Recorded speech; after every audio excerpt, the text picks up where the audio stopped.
Hello students, welcome to the channel Dr. Shilpi Dewangan magic maths right. अपन ने class 9th start किया हुआ है। 9th क्लास 9th में अपन ने पूरा पढ़ा हुआ है। कल मैंने आपको टर्मिनेटिंग और नॉन टर्मिनेटिंग में बताया, नॉन टर्मिनेटिंग में भी रिकरिंग है, नॉन रिकरिंग बताया, ठीक है। तो कल अपन ने नॉन टर्मिनेटिंग रिकरिंग के क्वेश्चंस कैसे सॉल्व करते हैं कर रहे थे। उसी में आगे अगर हम conversion of mixed recurring form अगर आता है तब हम क्या करेंगे, ठीक है। मिक्स्ड रिकरिंग फॉर्म आएगा। जैसे ये क्वेश्चन अगर आपका आता है, आप लीजिए, मान लीजिए आपके पास आ गया 0.32 बार, 32 बार, समझ आ रहा है, 0.32 बार। तो बार कहाँ पे, इसका मतलब क्या हो गया, x की वैल्यू कैसी हो गई तुम्हारी 0.32222, मतलब हमको इसको जीरो करना है। It means I have to multiply, I have कितने से मल्टीप्लाई करेंगे भाई, जल्दी बताओ। अभी तक तो आ जाना चाहिए। कितना से करना पड़ेगा, 10 से करोगे तो कितना आ जाएगा बताओ।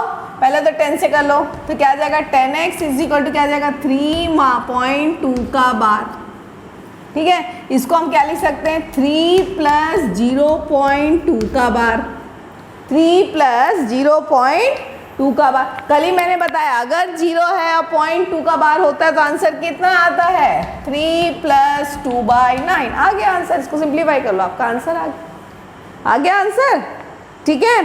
तो आपका इसको सिंप्लीफाई करोगे तो कितना हो जाएगा, 9 3 = 27, 20 29, 29/9 आपका इसका आंसर आ गया, 29/9 आंसर आ रहा है, ठीक है। अगर यही क्वेश्चंस अगर आपके ऐसे आ जा रहे हैं, फॉर एग्जाम्पल 0.00 कितना जीरो लगा लें, 203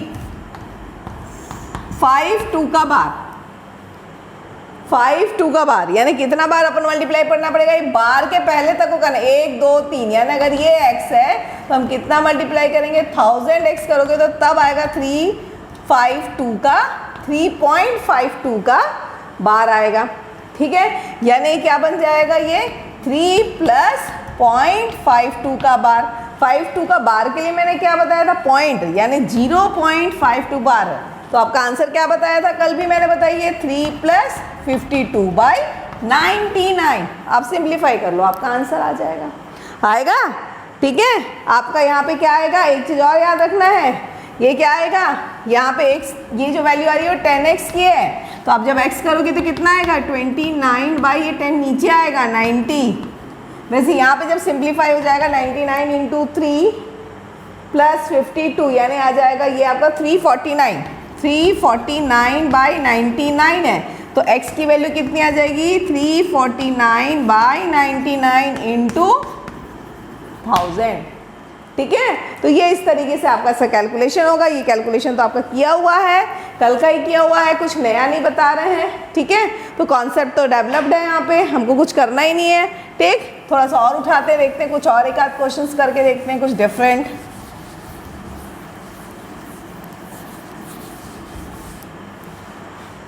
हाँ, अब अगर क्वेश्चन ऐसा आ रहा है 4.32 बार, 4.32 बार, यानी x की वैल्यू ये है, तो क्या करना पड़ेगा, पहले तो 10x कर लो, कितना आ जाएगा 43.2 का बार, ठीक है। यानी हम इसको क्या लिख सकते हैं, 43 + 0.2 का बार आ गया। 2 का बार की वैल्यू कितनी आ गई, 43 + 2/9। इसको सिंप्लीफाई कर लीजिए, 43 × 9 + 2/9, किसके लिए, 10x के लिए, तो कितना आ गया 389, ये आ रहा है आपका 389/9। तो x की वैल्यू कितनी हो गई, यानी x की वैल्यू कितनी आ गई 389/90, क्योंकि ये 10 आपका नीचे मल्टीप्लाई हो गया, सिंपल, ठीक है। तो कोई सा भी क्वेश्चन आएगा इसको आप बहुत ही इजीली से सॉल्व कर सकते हैं।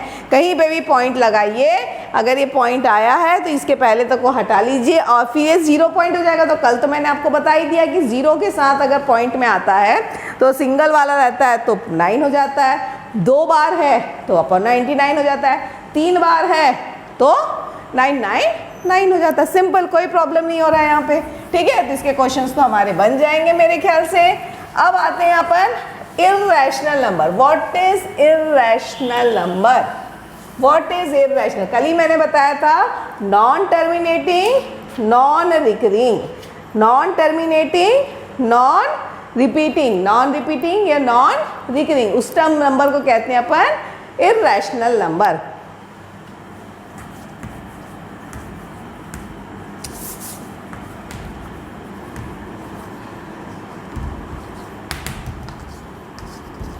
ठीक है, जैसे कि आ गया √2। ठीक, अगर आप √2 का डिवीजन करोगे लॉन्ग डिवीजन से, यहाँ पे 2 ले लोगे और फिर आप लॉन्ग डिवीजन से करते चले जाओगे तो √2 क्या है आपका, इसकी वैल्यू आ जाती है 1. आप सॉल्व करोगे तो 1.4142135 and dot dot dot dot. कोई भी नंबर रिपीट नहीं होगा, वो डिवीजन होता जाएगा होता जाएगा होता जाएगा होता जाएगा, लेकिन कोई भी नंबर रिपीट नहीं होगा, मतलब कोई भी सीक्वेंस रिपीट नहीं होगा। ठीक है, इट मीन्स ये डिवाइड हो रहा है, टर्मिनेट भी नहीं हो रहा है, ख़त्म भी नहीं हो रहा है, और कोई भी नंबर पॉइंट के बाद क्या हो रहे हैं आपके, रिपीट भी नहीं हो रहे हैं। तो इसे कहते हैं non terminating, non repeating numbers जो होते हैं वो होते हैं आपके इरेशनल नंबर्स होते हैं। ठीक है, तो भैया ये आपको एक क्लियर हो गया। अब देखो जो इसमें से क्वेश्चन आता है वो अक्सर क्वेश्चन आता है एग्जाम में, इम्पॉर्टेंट बोला जाता है, बहुत बहुत बहुत बहुत बहुत इम्पॉर्टेंट बोला जाता है कि एक क्वेश्चन आपका फर्स्ट टर्म पे भी रहेगा, बोर्ड एग्जाम में भी रहेगा। ये देखिए, prove that √n is a rational number. मैं n पे बता रही हूँ, आप उस n को 2 बना लो, 3 बना लो, 4 तो नहीं होता है, 5 बना लो, ठीक है, जो भी दे। अब n की वैल्यू है, बस n की जगह पे डेटा डालते जाना है और आपको लिखते चले जाना है। ठीक है, तो आपको इस तरीके से काम करना है। तो मान लीजिए जब भी हम आपको कहते हैं कि prove that √n is not a rational number if n is not a perfect square, या तो क्वेश्चन ऐसा पूछ सकता है, या क्वेश्चन में थोड़ा सा चेंज क्या कर सकता है, prove that √n is an irrational number. ठीक है, तो ऐसे क्वेश्चंस के वैरायटी बनते हैं। तो हम क्या लेंगे भाई, हम क्या बताएंगे यहाँ पे,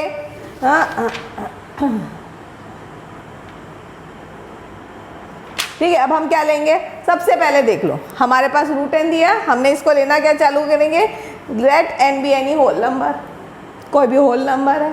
ठीक है, एंड लिखने का तरीका, and it is a not a perfect square, वो किसी का परफेक्ट स्क्वायर नहीं है। हमको मालूम है रूट के अंदर है तो परफेक्ट स्क्वायर तो होगा ही नहीं, है ना। तो लिखने का तरीका याद रखो, मैं यहाँ पे लिखने का तरीका नहीं लिख रही हूँ, आपको समझाने कर रही हूँ कि it's not a perfect square. याद हो गया भाई हमारा। अब परफेक्ट स्क्वायर नहीं है, इट मीन्स क्या हो जाएगा, इट मे बी ऑफ एक सिंपलेस्ट रैशनल नंबर का फॉर्म ले लेते हैं p/q। सिंपलेस्ट है यानी इन दोनों का क्या है, p/q होता है। अगर हम लेते हैं p/q लेते हैं, इसका मतलब दोनों में कॉमन फैक्टर क्या होने चाहिए, एक्सेप्ट 1, कोई भी कॉमन फैक्टर नहीं होना चाहिए अगर हम सिंपलेस्ट रैशनल नंबर कहते हैं तो। ठीक है, तो ये आ गया आपका p/q फॉर्म में आ गया। ठीक है, तो हम मान के चल रहे हैं p/q √n is equal to p/2।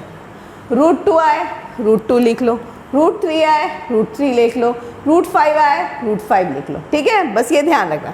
अब हमको मालूम है हम इसको क्या कर लेंगे, स्क्वायरिंग कर लेंगे। स्क्वायरिंग करेंगे तो क्या आएगा भाई, p²/q² is equal to n, यानी हम क्या लिख सकते हैं, p² is equal to n into q²। ये देखो यहाँ आ गया हमारा प्रॉब्लम, भाई q² के साथ है भाई n को मल्टीप्लाई कर रहे हो, इसका मतलब n is a factor of n/q², यानी p² is equal to q²। इसका मतलब p² अगर आ गया आपका, यानी n is a factor of p², इसका मतलब n फैक्टर हो गया p का, यानी क्या हो गया मैंने बताया, n is a factor of p², यानी n is a factor of p also, factor of p also. अब मान लो n इसका फैक्टर है, अगर फैक्टर है इट मीन्स हम क्या ले लेते हैं, हमको एक नेचुरल नंबर मान लेते हैं, p किसके बराबर है आपका, mn के बराबर फैक्टर है ना भाई, तो कोई एक नंबर ले लेते हैं m इंटू n। अब इसकी वैल्यू को मैं इस इक्वेशन 1 में पुट कर देती हूँ, क्या आ जाएगा भाई, mn का whole square is equal to n into q², यानी क्या हो गया, m² n² is equal to n into q², फिर एक n कट गया, क्या बच गया, nn² is equal to q²। इसका मतलब अब क्या हो गया, यहाँ पे क्या था, n फैक्टर था p का, यहाँ पे क्या दिख रहा है, यही n फैक्टर हो गया q का, यानी n क्या हो गया, n is a factor of q square, therefore n is a factor of q also. तो अभी तो हमने स्टार्टिंग में लेके बोला ना इनका कोई फैक्टर है ही नहीं कॉमन फैक्टर, लेकिन यहाँ तो आ गया n इसका भी कॉमन फैक्टर हो रहा है और n इसका भी कॉमन फैक्टर हो रहा है। इसका मतलब क्या हो रहा है, ये हमारा कॉन्ट्रडिक्ट कर रहा है कि हमने जो लेके चला था कि ये एक रैशनल नंबर है, it's wrong, it's an irrational number. बस इतना ही लिखना है, और ये लिखना कैसे है, √2 में भी, √3 में भी, √5। क्लियर है? तो मेरे ख्याल से इतना समझ में आ गया होगा। अब इसका ग्राफ आते हैं। दूसरा एक इंपॉर्टेंट क्वेश्चन है क्लास 9th का कि draw the graph of this in a number line. Rational number का हम नंबर लाइन में ग्राफ बने। भाई मेरे पास राउंडर मैं बोर्ड में तो नहीं बता सकती हूँ, ठीक है, मैं एक काम करूँगी, इसका शॉर्ट्स बना के डाल दूंगी राउंडर और पेन और पेपर से, बट एक रफ आइडिया मैं भी आप लोगों को इसमें दे रही हूँ, ठीक है। जब हम √2 कहते हैं, हम √2 कहते हैं, तो मतलब √2 क्या मतलब, √1 का स्क्वायर प्लस 1 का स्क्वायर पॉसिबल है ना, 1 का स्क्वायर प्लस। हमको क्या मालूम है, एक पाइथागोरस पता पड़ा था, क्या पड़ा था हमारा, एक पाइथागोरस हमने ऐसा पढ़ा हुआ था, ABC, क्या पढ़ा था, AC का स्क्वायर प्लस AB का स्क्वायर इक्वल टू AC का स्क्वायर। पढ़ा है ना। इसका मतलब AC इज इक्वल टू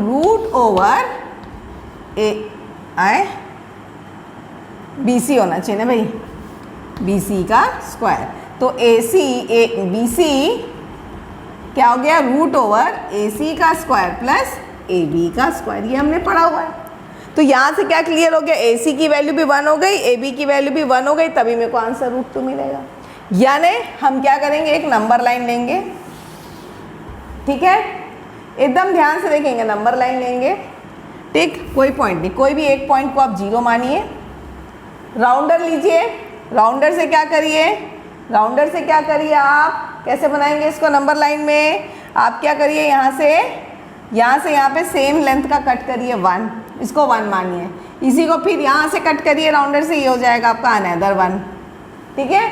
आप इन दोनों को जोड़ दीजिए, मतलब ये भी 1 डिस्टेंस रहेगा 1, ये जरूरी नहीं कि 1 सेंटीमीटर है, 2 सेंटीमीटर से नहीं, आपका जो ये डिस्टेंस है इक्वल डिस्टेंस, वही इक्वल डिस्टेंस ये होना चाहिए। इसको हम मानेंगे 1, तो ये 1 1 और 1 का स्क्वायर क्या हो जाएगा आपका, ये √2 का स्क्वायर, राइट। √3 का स्क्वायर क्या होगा, मैं एक ही ग्राफ में बताया, √3 यानी क्या होना चाहिए, यहाँ पे बताओ क्या चेंजेस आ जाएगा √3 के लिए। अगर हम √3 कर देते हैं तो हमारा क्या चेंजेस आ जाएगा बताओ √3 के लिए, हाँ क्या आएगा बताओ, √, क्या आना चाहिए, हाँ √3 के लिए हमारे पास क्या आ जाएगा, 1 का स्क्वायर √2 का स्क्वायर आएगा। यानी मेरे पास कब आएगा √3, जब मैं यहाँ पे √2 का स्क्वायर प्लस 1 का स्क्वायर लूँगी, तब मेरे को वैल्यू क्या मिलेगी, ये 2 + 1 which is equal to √3, right. तो अब √2 क्या है, अब इसको जब मैंने यहाँ से ऐसा ड्रॉ किया राउंडर लेके, तो ये पॉइंट मिला मेरे को √2, ये 1 और ये 1, तो ये डिस्टेंस क्या हो गया √2। तो हमने क्या किया, यहाँ से यहाँ तक राउंडर खींचा और राउंडर से ऐसा डॉट डॉट डॉट डॉट करते हुए लेके आया, तो जिस पॉइंट पे नंबर लाइन पे कट करता है दैट इज योर √2 हो गया। अब मुझे क्या चाहिए, √2 + 1 का स्क्वायर।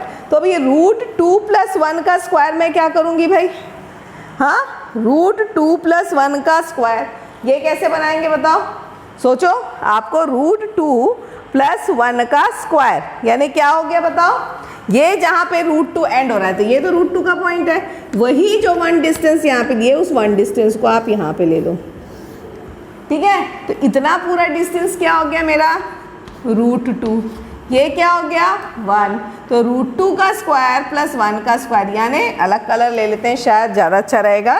ये पूरा डिस्टेंस क्या हो गया अब आपका √2, ये हो गया 1, तो ये बनेगा दैट विल बिकम नाउ √3, ठीक है। फिर आप राउंडर से इस तरीके से कट करेंगे तो ये पॉइंट बन जाएगा आपका √3, क्लियर है, ठीक है। इसी तरीके से अगर √5 आएगा तो √5 के लिए क्या होना चाहिए, तो सिंपल है 2 का स्क्वायर प्लस 1, 4 + 1, तो ये तो बहुत आसान से बन जाओगे। नंबर लाइन लोगे, एक पॉइंट लोगे, 1 और 2, और ये वहाँ हो गया 1, ये ऐसा रहा, ये ऐसा कट के दिस इज योर √5, यहाँ पे डॉट डॉट डॉट बना लो, दिस इज योर √5, राइट। ये ऐसे मैं बता रही हूँ, शायद आप लोगों को समझ में नहीं आ रहा होगा, बट इसका मैं आपको एक शॉर्ट बना दूंगी जिसमें आपको बाकायदा राउंडर से बना के एक वीडियो में डाल दूंगी शॉर्ट्स में, तो आप लोग इसको देख लेंगे, ठीक है। तो here comes the end of your number system, ठीक है। जो भी थोड़े बहुत डाउट्स हैं वो आप लोग मुझसे पूछ सकते हैं, ओके। एकाध में क्वेश्चंस अपन इसको आगे, और कोई डाउट्स होगा तो आप लोग पूछ लीजिएगा।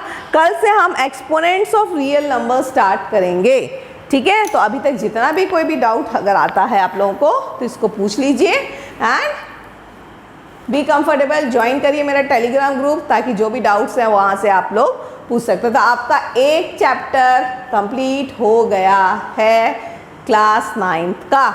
मेरे साथ वैसे ही फास्टली कनेक्टेड रहिए, तभी आपका दिसंबर तक, नवंबर दिसंबर तक पूरा कोर्स हो पाएगा। वैसे मैं कोशिश ये करूँगी कि आपका समर में ही पूरा कोर्स हो जाए, ताकि आप पूरा साल उसके एक्स्ट्रा क्वेश्चंस, NCERT, आपका NTSC वगैरह एग्ज़ाम्स के लिए, ओलंपियाड वगैरह के एग्ज़ाम के लिए तैयारी कर सकेंगे, ठीक है। Okay, have a nice day.